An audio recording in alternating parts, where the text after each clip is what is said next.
Right, so a lot of positives from the setup. Yeah, really getting in a nice position with the hands on the grip we talked about and stuff, and some of those tweaks there that are genuine. They're not sort of a training feel. Okay, as the club goes back now, as I said, the hips move, or the pelvis moves sort of three ways. It rotates on the way back, it should shift on the way down, and then rotate on the way through. Yeah, as we said, we can make golf swings that don't involve rotating the hips on the way back. Yeah, we could swing the golf club out, just our arms, and just lift the club up. It'd be a terrible swing, but we could do it. Okay, we can also swing the golf club without shifting our hips, yeah? And those are two things that people need to do, yeah? Most people focus on the third one of the hips of the pelvis rotating, which is going to happen anyway.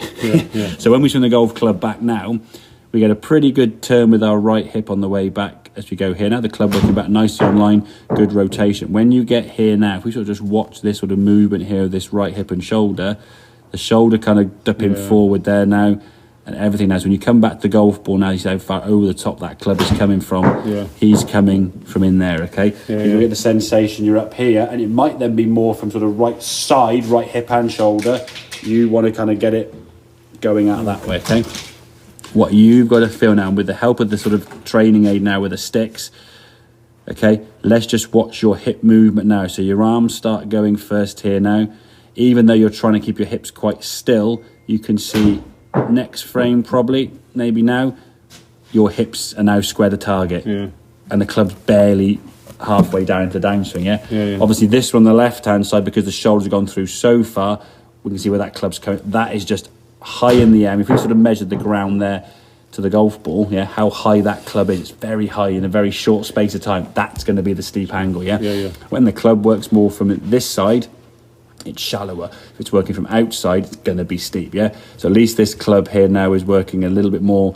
We sort of take a bit of perspective where the shaft is. It's still outside the line, but at least that club shaft, I'll draw a better straight line there, at least that club shaft is on line to the ball more compared to this one here on the left-hand side. That's, I mean, it's a good long way out, to be fair. So it's getting that right side to slow down, and then when you want to build up the speed comes from just your right arm, hands and wrist, If I said swish a club or swing it faster, just swing your arm faster, But you've got to be in a position. I think now going forward, the body's able to sustain that movement a lot better, I think in the past, sort of moving on to that left hip didn't really feel like something you probably want to do. So you have to almost like hold back from, So again, it's going to be a good benefit for you to sort of do some of these smaller, shorter, chippier swings. You take a lot less stress. You can hit a lot more shots doing that to get your sort of physical fitness back up with that and feel the strength and the confidence, and just learn that movement. So you're back here, chip it. Back here, chip it.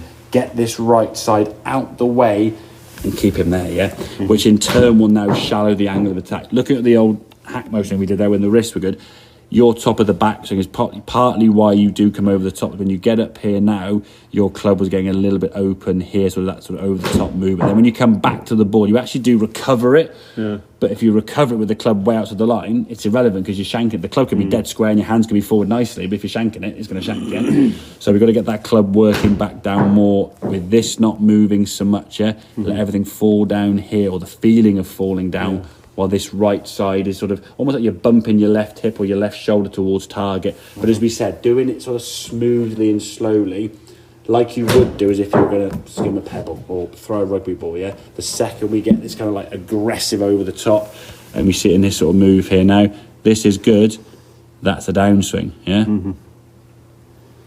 That's your downswing, Big throw there with the top half and the shoulders, Almost trying to get down to the golf ball, so you're attacking the golf ball there from the outside. I think we did some work a while ago when we put the woggle on the floor there, just got you sort of trying to chip some golf balls out to the right there. Your practice, more so as a warm-up, is just get you starting the ball right at target. That will shallow your angle of attack out straight away, Now if the face is wide open, it will just cut further right, so you'll start learning to control the club face. We talked about the grip and how we change that, so that's helping. But if you're coming over the top there with that arms there, with that right shoulder, right hip, it's only going to give you one shot. Again, the more weight you have in the club head, away from your body over here, the more your balance now is going on your toes, which inevitably means when you hit some shots, sometimes you fall into the golf ball.